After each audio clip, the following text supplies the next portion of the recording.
सभी भक्तजनों को मेरा निवंदन प्रणाम। राम राम, जय श्री कृष्णा। पूनम सिहा की दुनिया में आप सभी का बहुत बहुत स्वागत है। जांभा पुराण भक्त रत्ने का गुरु शरण में आना। हे शिष्य, अब मैं तुम्हें एक कथा जो गंगा के समान पवित्र करने वाली है वह सुनाता हूँ। गांव जंगल में रत्नाराहड़ गुरु का भक्त बिश्नोई रहता था। उसने धर्म की बाड़ लगा रखी थी। साधु संतों की सेवा करता था। संतों को भोजन करवा करके समय भोजन करता था। नित्य नियम से जीवन पालन करने वाला रत्नाराहड़ था। रत्ना भक्त का विवाह बावरले गांव में हुआ था। विवाह के पश्चात दहेज देने के लिए रत्ने को बुलाया था। अच्छे तेज चलने वाले ऊंट पर पिलाण काठी मांडकर तैयार हुआ था। पीतल का बना हुआ सुंदर पिलाण रेशम के घासियां शोभायमान हो रहे थे। ऊंट के पैरों में घुंघरू बांधे गए थे।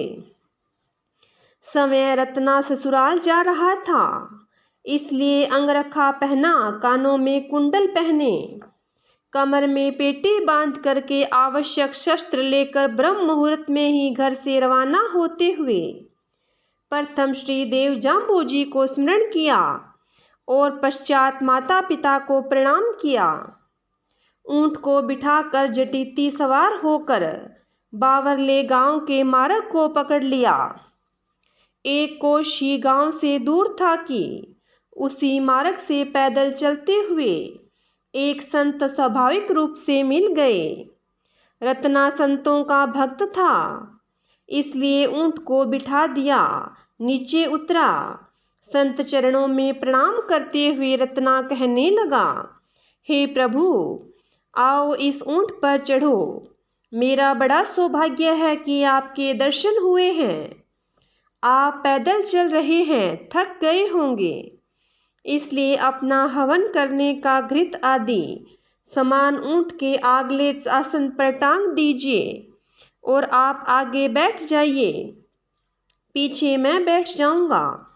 संत कहने लगा, मैं तो गूढ़े गांव जा रहा हूँ और तू अपने ससुराल जा रहा है।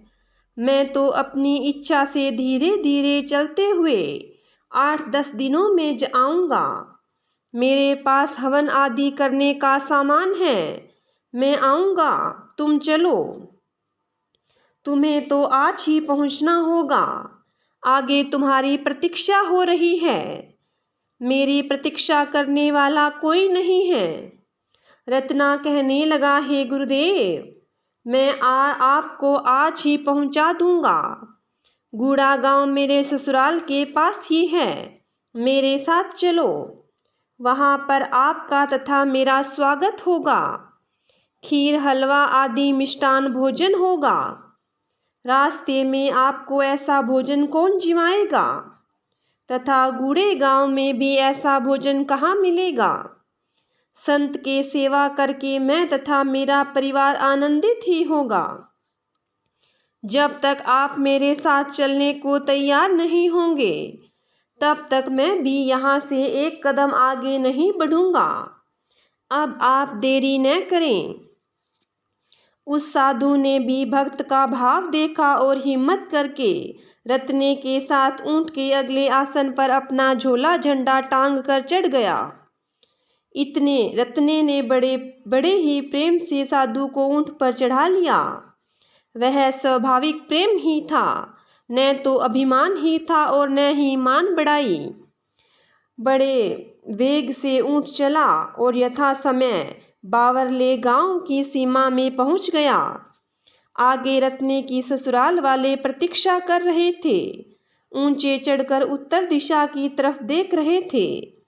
दूर से आते हुए एक ऊंट और 2 उस पर सवार दिखाई दिए। एक के सिर पर पगड़ी तथा दूसरे के सिर पर टोपी थी। गांव में प्रवेश करते हुए लोगों ने देखा तो आश्चर्य हुआ कि पाहुणे के साथ साधु आया है। यह तो विचित्र बात थी, ऐसा तो कहीं देखा नहीं था। प्रथम बार ही गांव के लोग देखकर चर्चा कर रहे थे। रत्ने की सासू ने जब यह बात सुनी कि दामाद के साथ साधु आया है, ऐसा सुनकर बहुत ही दुखी हुई, क्योंकि पाहुणे के साथ तो उनके भाई बंधु आने चाहिए थे। यह साधु को साथ लेकर आया है तो पार पड़ेगी नहीं, कभी न कभी यह अवश्य ही साधु हो जाएगा, संगति का फल पाएगा। ऊंट से नीचे उतरकर जब गांव में प्रवेश किया था, उस साधु के ने गांव के लोगों की भावना देख ली थी। रत्ना अपने ससुराल के घर में प्रवेश करने लगा था, तब साधु रत्ने से अलग होकर दूसरे घर की तरफ जाने लगा। रत्ना कहने लगा, हे गुरुजी, आप मेरे साथ आए थे, अब मेरा साथ छोड़कर कहाँ जा रहे हैं? यह तो अच्छी बात न ही होगी कि साथ में आए अब अलग हो जाएं। रत्ने के साले ने कहा, जीजा जी ठीक ही कह रहे हैं, आप अलग नहीं जा सकते, साथ ही चलें। साधु ने प्रेम भाव देखा तो रत्ने के साथ ही घर में पहुंच गए। साधु तथा रत्ने के लिए अलग अलग आसन बिछा दिए। संध्या बेला में दोनों गुरु शिष्य ने संध्यादिक नियमों का निर्वाह किया। कुछ समय तक विष्णु का जप करते हुए अपने अपने आसन पर विराजमान हुए। बहुत दिनों की प्रतीक्षा बाद आज जवाई देवता जी आए हैं। आज जवाई देवता के लिए विशेष भोजन बनाया गया था। खीर, हलवा, पूड़ी, अनेकों प्रकार की सब्जियां आदि। भोजन का समय होने पर रत्ने के लिए भोजन को बुलावा आया। तब रत्ने ने कहा, चलो गुरुजी भोजन के लिए। संत ने कहा, तुम ही जाकर भोजन कर आओ, मैं तो बाद में भोजन कर लूँगा। रत्ना कहने लगा, यह कैसे हो सकता है? आप मेरे साथ आए, भोजन अलग अलग कैसे करेंगे? पहले आप भोजन करो, पश्चात मैं करूँगा। आप हमारे अतिथि हैं, मेरा तो यह घर है। रत्ने का साला कहने लगा, विवाद बंद करो, साथ ही चलो। साधु रत्ने के साथ भोजन करने के लिए पहुंच गया। रत्ने की सासू ने देखा कि साधु तो भोजन हेतु साथ ही आ गया है, यह भी तो खीर हलवा जिमेगा, किंतु नहीं, इसे तो सबक सिखाना चाहिए ताकि हमारे दामाद का साथ छोड़कर चला जाए। सासू ने चालाकी की और भोजन घर में मंद मंद जलता हुआ दीपक रख दिया। रत्ना तथा उसके दो सालों साथ में भोजन करने बैठ गए। रत्ना के साथ उसके 2 साले भोजन करने साथ बैठ गए। एक तरफ साधु अकेला भोजन करने बैठ गया। एक थाली में खीर आई रत्ने के लिए तथा दूसरी थाली में साधु के लिए ठंडी खट्टी बासी राबड़ी एवं ज्वार की ठंडी रोटी आई। मंद प्रकाश में पता भी क्या चले, सफ़ेद ही राबड़ी और सफ़ेद ही खीर थी। दोनों भोजन करके बाहर आकर बैठ गए। वार्तालाप करने लगे, भोजन की प्रशंसा करने लगे, स्वादिष्ट भोजन की चर्चा करने लगे। रत्ने ने कहा, गुरुजी आप तो आते ही नहीं थे, यदि न आते तो ऐसा अमृत भोजन आप कैसे प्राप्त करते?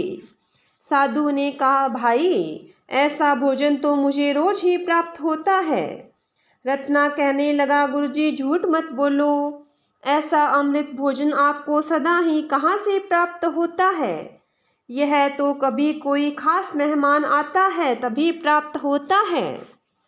साधु ने एक टुकड़ा जो गौग्रास के लिए साथ में लिया था वह दिखाते हुए कहा, यह देखो रोटी का टुकड़ा, 2 रोटी ज्वार की, वह भी सुबह की बची हुई बासी, और आधा सेर राबड़ी, वह भी बासी, मैंने प्राप्त की है। ऐसा भोजन तो हम रोज ही खाते हैं, इसमें क्या आश्चर्य है? रत्ने ने रोटी का टुकड़ा देखा और कहने लगा, साधु सत्य ही कहते हैं, झूठ नहीं। रत्ने ने उसी समय ही ऊंट की पिलाण मांड कर कहने लगा, मैं अब इस घर में एक ग्रास भी नहीं लूँगा। साधु तो उठकर आगे चला गया। रत्ना बहुत दुखी मन से ऊँट खींच कर के रवाना हो गया और अपनी स्त्री से कहने लगा, अब हमारा यह इस घर में संबंध टूट गया है। फिर मैं कभी लौट कर के नहीं आऊँगा। यदि तुम्हें मेरे साथ चलना है तो अभी चल, और यदि अपने माता पिता के पास रहना है तो यहीं रह। आगे ऊँट को खींचकर रत्ना चला, पीछे रत्ने की स्त्री भी चल पड़ी। ससुर साले सास ने बहुत प्रकार से समझाया, रोकने की कोशिश करते रहे, किंतु रत्ने ने किसी की एक भी नहीं सुनी। पीछे से कहने लगे, आज यह स्वामी मोडा के साथ उनके द्वारा भ्रमित किया हुआ जा रहा है, पीछे बहुत ही पछताएगा। हम लोग अनेक प्रकार का दहेज देते, यह लेकर जाता तो लोग सराहना करते, किंतु इसके भाग्य में लिखा हुआ ही नहीं है, यह कैसे ले जाएगा। गांव के लोग कहने लगे, यह तो बड़ा भारी क्रोधी है। कुछ लोग कहने लगे, यह साधु का साथ ले आया, इसने सारा कार्य बिगाड़ दिया। संपूर्ण गांव के लोगों ने रत्ने को रोक कर निहोरा मिनती की, किंतु रत्ने ने एक की भी बात नहीं मानी। रत्ना कहने लगा, आप लोगों ने संत की दुविधा रखी है। संत को छोड़कर यदि मैं आपकी सेवा करूं तो वैसा ही होगा मानो कोई कामधेनु को छोड़कर खरी गधी की सेवा करना है। वह साधु तो आ ही नहीं रहा था, मैं उसको बुला कर लाया था। मैंने ही उनका अपमान करवाया है, मैं ही पाप का भागी बना हूँ। अब तो निश्चित ही नरक में पड़ूंगा। यदि मुझे जाम्भोजी बचाए तभी बच सकता हूँ। रत्ने ने गांव के लोगों की बात का आदर नहीं किया। गांव के लोग कहने लगे, आज यह 2000 का दायजा छोड़कर जा रहा है, घर में आई हुई लक्ष्मी को ठोकर मार रहा है। इसको अपनी बेटी देखकर भी हमने बड़ी भूल की है। हमारी बेटी तो किसी अन्य को भी दी जा सकती थी, किंतु ऐसे क्रोधी से हमारा संयोग हो गया। साधु का अनादर रत्ने को अच्छा नहीं लगा, तथा इस प्रकार से रत्ना अपनी पत्नी सहित गांव से बाहर निकल आया। रात्रि में ही रत्ना अपनी पत्नी सहित ऊंट पर चढ़कर अपने गांव जांगड़ों की तरफ चल पड़े, फिर वापस मुड़कर देखा तक नहीं। सवेरा होते होते रत्ना लंबेरे गांव में पहुंचा। वहां पर स्नान संध्या करके आगे के लिए प्रस्थान किया था। रत्ना अपनी श्री सहित गांव से बाहर ही निकला था कि एक अत्याचार देखा और रत्ने ने ऊंट को रोक दिया। रत्ने ने देखा कि 4 आदमियों ने एक जीवित हिरण को पकड़ करके चारपाई पर बांधा था। वे लोग रत्ने के सामने मिल गए। रत्ने ने पूछा, इस चारपाई पर क्या ले जा रहे हैं? उन्होंने कहा, हमारे गांव के ठाकुर अनड़ सिंह ने जीवित हिरण पकड़कर मंगवाया है। हम लोगों ने हिरण को फांसी में फांस कर जकड़ लिया है। हम लोग राजा के अनुचर भील हैं, हम तो ठाकुर साहब को भेंट देंगे। रत्ने ने पूछा, ठाकुर साहब इसका क्या करेंगे? उन शिकारी लोगों ने यह नहीं पहचाना कि यह बिश्नोई है, हमारे कार्य में विघ्न करेगा। स्वाभाविक रूप से भीलों ने बतलाया कि ठाकुर साहब इस मृग को देवी को चढ़ाएंगे, इसकी हत्या की जाएगी। ऐसा कहते हुए उस मृग को उठा करके वापस चल पड़े। रत्ना कहने लगा, यदि आप लोग मृग को छोड़ दो तो अच्छी बात होगी, और यदि आप लोग नहीं छोड़ते हैं तो मैं तुम्हारे ठाकुर से छुड़वाऊंगा। ऐसा कहते हुए रत्ना अपनी घरवाली के सहित ठाकुर के महल में प्रवेश कर गया। गांव के लोगों ने आश्चर्य से देखा कि आज कुछ अनहोनी होगी। महल में आए हुए अजनबी को देखकर ठाकुर ने त्योरी चढ़ा करके क्रोध भरे वचन बोलते हुए कहने लगा, कहो स्नानी कैसे आए, क्या चाहते हो। तब रत्ना हाथ जोड़ करके कहने लगा, हे ठाकुर, तुम्हारे अनुचर वन से एक मृग ले आए हैं, उसे छुड़ाने आया हूँ। यह मृग आप मुझे दीजिए, यह मांगने आया हूँ। ठाकुर कहने लगा, यहाँ कोई बिश्नोइयों के गांव की कांकड़ सीमा नहीं है। तुम इस मृग में क्या मांगते हो, तुम्हारा कोई हक नहीं है। तुम अपनी सीमा की वस्तु की मांग कर सकते हो, यह तुम्हारी मांग पूरी नहीं होगी। उस समय ठाकुर के पास एक चारण था, वह कहने लगा, यदि तुम इस हिरण को लेना चाहते हो तो तुम्हारे शरीर का स्वर्ण आभूषण, हाथों में कड़े, कानों में गोखरू और यह ऊंट आदि दे दो और इस मृग को ले जाओ। रत्नी ने यह बात सुनी और प्रसन्नता व्यक्त करते हुए कहा, जाम्बोजी हमारे पर कृपा कर रहे हैं। ऐसा कहते हुए अपने शरीर के स्वर्ण आभूषण तथा ऊंट को ठाकुर को दिए देकर हिरण को लेकर गांव से बाहर आए और हिरण को तो वन में छोड़ दिया। बिना ऊंट के पैदल ही दोनों जाते हुए आपस में बातें करते जा रहे थे कि यह तो अच्छा ही हुआ, जो कुछ भगवान करते हैं वह ठीक ही करते हैं। यह ठाकुर भी भला आदमी है, इसने इतना थोड़ा साधन लेकर इस जीवित मृग को छोड़ दिया। आज यदि यह नहीं छोड़ता तो प्राण भी देने पड़ते। हम जिंदा रहेंगे तो धन तो वापस आ ही जाएगा। हे देवी, तू चिंता नहीं करना, हमने आज धर्म की रक्षा की है। धर्मो रक्षिति रक्षितः, हम धर्म की रक्षा करेंगे तो धर्म हमारी रक्षा करेगा। दोनों दंपति यही बातें करते हुए जा रहे थे। इसी बात को ठाकुर की माता ने सुना और ठाकुर के पास जाकर कहने लगी, हे ठाकुर, रे ठाकुर, तू बहुत ही पोचा घटिया आदमी है। मेरा बेटा होकर थोड़े से धन के लालच में आकर तुमने अपना धर्म बेच दिया। एक तो वे दोनों हैं जिन्होंने धन देकर धर्म की रक्षा की है, एक तू है जो धन के लिए हाथ फैला दिया। तेरे जीवन को धिक्कार है। वे दोनों मनुष्य नहीं, देवता है। उनकी तो तुझे पूजा करनी चाहिए थी। यदि मेरा कहना मानता है तो उनको वापस बुला करके उनका धन वापस लौटा दो, उन्हें आदर सहित विदाई दो। अपनी माता की बात सुनकर ठाकुर ने अपना सेवक पीछे भेजा और रत्ने को वापस बुलाया। पांचों कपड़े अपनी तरफ से सिर से लेकर पांव तक के पहनाए, उनका ऊंट धन वापस लौटाया। रत्ने की पत्नी को भी अपनी बेटी मान करके उसे स्वर्ण आभूषण प्रदान किए और गा बजा करके रत्ने की विदाई दी। उसी दिन से ठाकुर ने जीव हत्या करनी व करवानी छोड़ दी। 29 नियमों का पालन करते हुए बिश्नोई सदृश्य आचरण करने लगा। रत्ना वहां से चलकर अपने गांव जांगलू पहुंचा। रत्ने ने आकर अपनी पत्नी सहित अपने माता पिता को प्रणाम किया।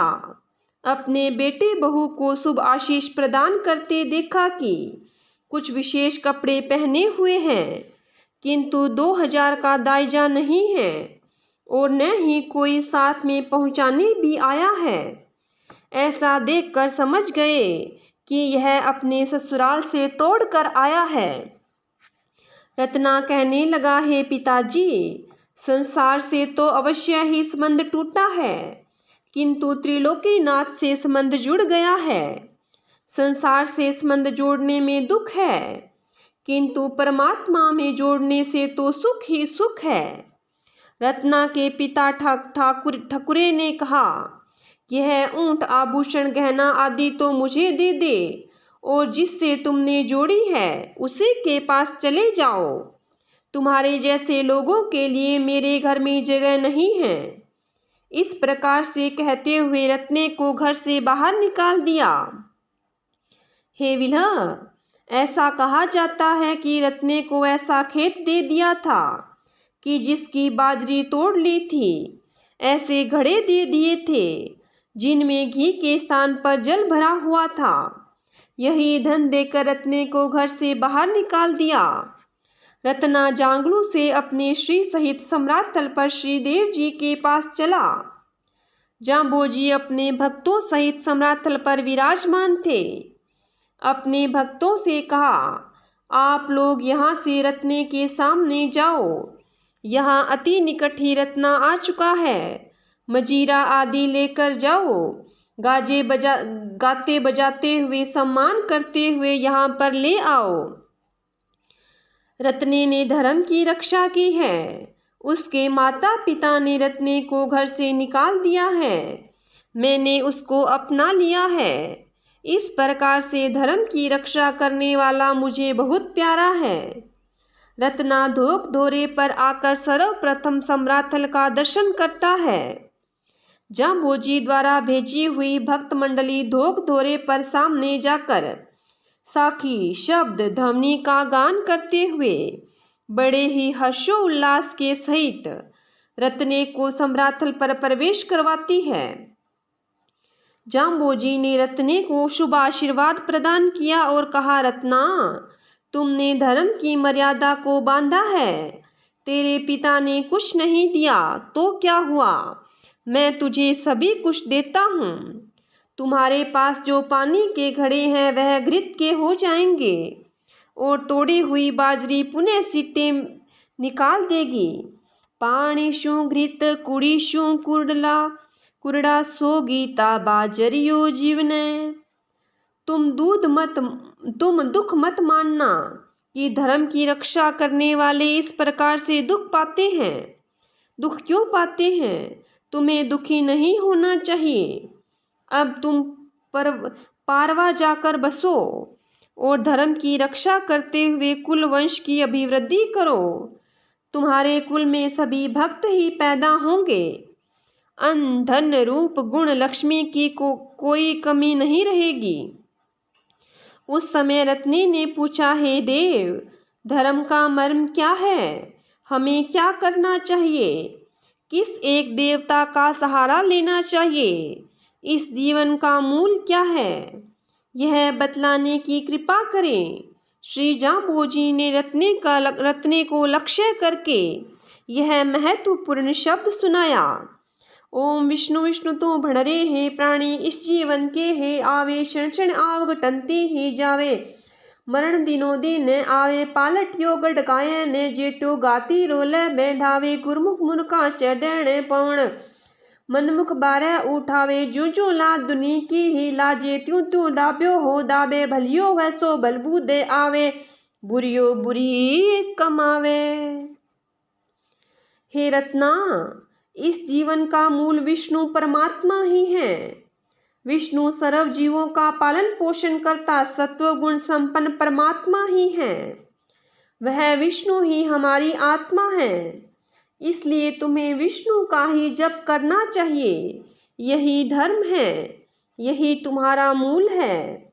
संसार के अन्य वस्तु तुम्हारे जीवन में कुछ भी सहयोगी नहीं है, न ही तुम्हारे साथ जाने वाली है। यह विष्णु का नाम प्रेम से लिया हुआ तुम्हारे साथ जाएगा। यह शरीर तो आयु में बंधा हुआ है। आयु समय तो क्षण क्षण करते हुए व्यतीत हो रही है। मृत्यु प्रतिक्षण नजदीक आ रही है। इस नाशवान शरीर को लेकर अहंकार किस बात का किया जा रहा है? यह शरीर रूपी गढ़ देखते देखते ही पलट गया है। पहले कभी बाल्यावस्था थी, फिर युवावस्था आई थी और अति शीघ्र ही बुढ़ापा भी आ रहा है। फिर भी सचेत नहीं हुआ। कुछ आगे के लिए भी सामान जुटाना चाहिए था। यह शरीर दिनों दिन जीर्ण शीर्ण हो रहा है। काल ने इस पर जबरदस्त प्रभाव जमा दिया है। यह एक क्षण करके बदल रहा है। यह एक क्षण करके बदल रहा है। गुरमुखी होकर मूर्ख कार्य करता नहीं है, जो सरलता से किया जा सकता है, किंतु मनमुखी होकर व्यर्थ का ही भार उठा रहा है। दुनिया की लज्जा शर्म मर्यादा में ही यदि रहकर अपना जीवन व्यतीत कर दिया तो अपने दावे से चूक गया। दावा न्याय के लिए गुहार ऐसी करनी चाहिए कि निर्णय हो जाए और इस जीवन की बाजी में जीत जाए। जो सज्जन प्रकृति का व्यक्ति होगा वह तो सदा ही भला ही करेगा और जो दुष्ट प्रकृति का व्यक्ति होगा वह सदा दुष्टता ही करेगा। प्रकृति यान्ति भूतानि निग्रह किम करिष्यति। सभी प्राणी अपनी प्रकृति में ही जीते हैं, निग्रह क्या करेगा। इसलिए प्रकृति को जानना ही ज्ञान है, ज्ञान से ही मुक्ति संभव है। तुम्हें दूसरे की कमी को देखकर चिंतित नहीं होना चाहिए। पहले अपने को देखना चाहिए, फिर बाहर देखना। जो बुरा पापी होगा वह तो 84 लाख योनियों में भटकेगा और जो भला आदमी होगा वह जन्म मरण के दुख से छूट जाएगा। इसलिए भले अच्छे बनने के लिए प्रयत्नशील रहना चाहिए। बोलिए गुरु जमदेश्वर भगवान की जय हो। बोलिए विष्णु भगवान की जय हो।